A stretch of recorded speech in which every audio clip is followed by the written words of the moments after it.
कोई आया थमा गंगा का लाल बनकर, रह गया अदानी अंबानी का दलाल बनकर। अब तो कपड़ों में बिकता है कफन, फिर भी अंधभक्त कहते हैं कि मजबूत हाथों में है ये वतन। जैसा कि आप सभी जानते हैं कि धीरे धीरे कर्नाटक यूपी में तब्दील हो रहा है।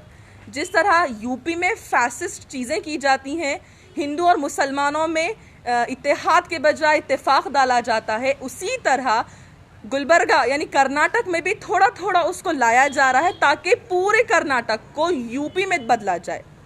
कर्नाटक के डिस्ट्रिक्ट उडुपी में 6 मुस्लिम लड़कियों के साथ नाइंसाफ़ी की जा रही है, इनजस्टिस किया जा रहा है और कर्नाटक के सीएम बोम्मई इस पर खामोश हैं।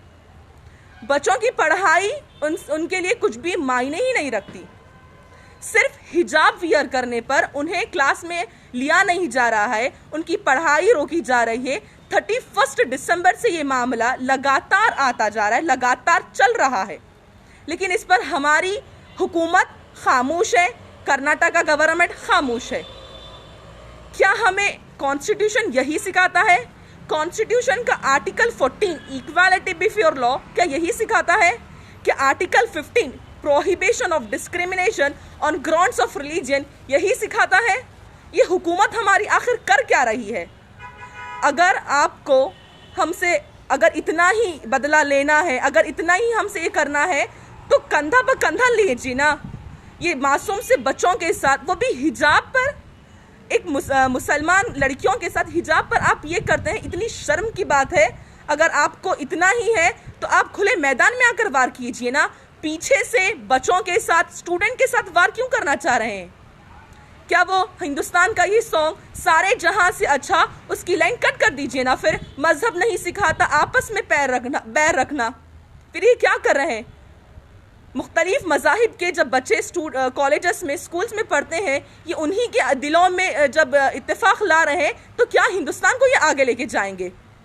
कर्नाटक की हुकूमत से ये अपील है, जल्द से जल्द उन 6 बच्चों को इंसाफ दिलाया जाए और गवर्नमेंट कॉलेज उडुपी के प्रिंसिपल रुद्र गौड़ा, ये जो आप फैसिस्ट हरकत कर रहे हैं, ये जो आप अपनी घिनौनी चालें जो उन मासूम बच्चों के साथ कर रहे हैं, वो जल्द से जल्द रोका जाए। अगर उन्हें 3-4 दिन में इंसाफ नहीं मिला तो फिर गुलबर्गा में उनके लिए आवाज़ उठाई जाएगी, फिर उन लड़कियों के लिए रैली रखी। कर्नाटक को यूपी मॉडल बनाने की लगातार कोशिश की जा रही है। आए दिन देखने में आ रहा है कि फैसिस्ट ताकतें मिलाकर इस्लामफोबिक खुलकर सामने नज़र आ रहा है।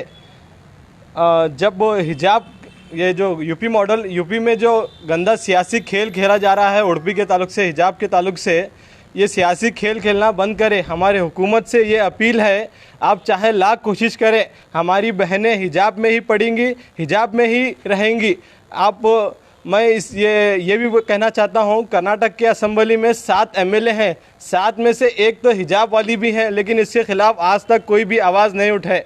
जब इलेक्शन का टाइम आता है तो एरिया महल्ला महल्ला फिर के कैंपेनिंग कर सकते हैं।